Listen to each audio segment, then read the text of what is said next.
Starting the protests in Egypt, many in the Middle East have followed suit, rallying against the ruling coalition.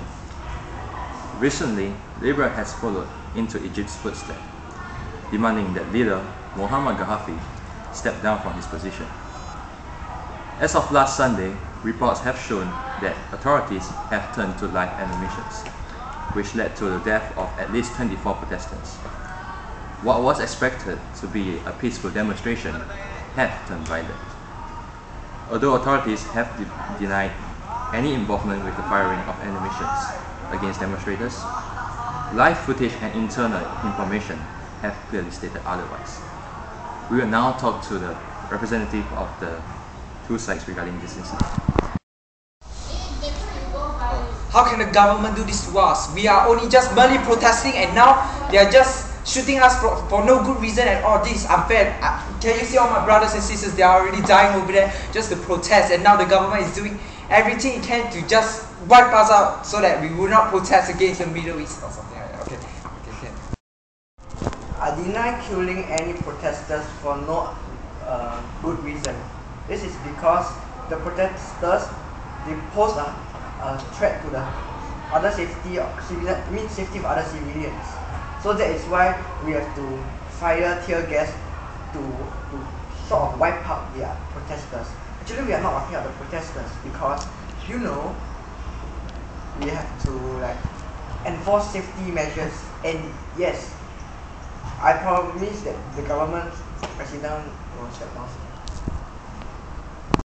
Okay, right now we will talk and speak with our analysis on the effects of the incident. Thanks, Ben.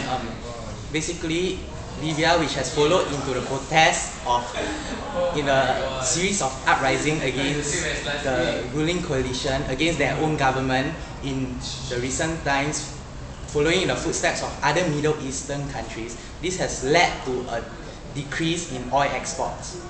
On a financial scale, Libya, which has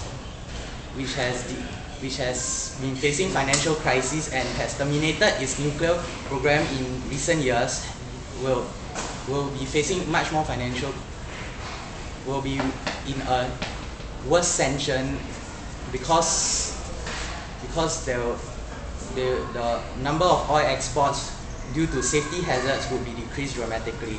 On a global scale, the pricing of oil per barrel has risen to an astonishing high of $100 a barrel. This would affect other key commodities which have links to the oil industry, which would inevitably affect the amount of commodities being produced. This would in turn lead to inflation globally. Talk about how this case helps us in our general paper examinations.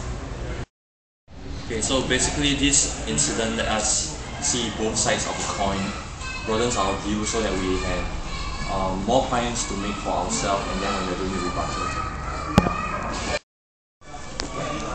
Okay, so basically what we can apply from this news to GP is that the disadvantage of violence and the consequences of violence itself, and how does violence affect other areas such as global scale, economic scale, and Libyan government only wants to maximize the welfare of its citizens.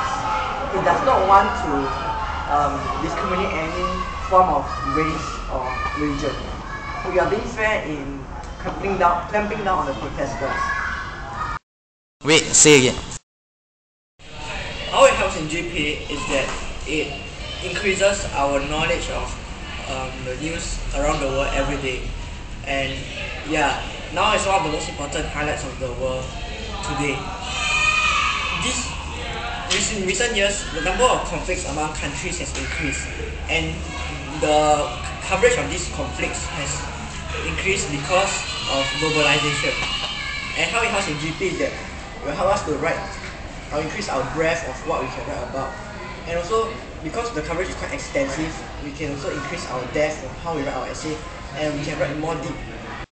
This current case helps me in GP is that I will be able to further analyze how this affects the country internally as well as the global effects that this issue has caused.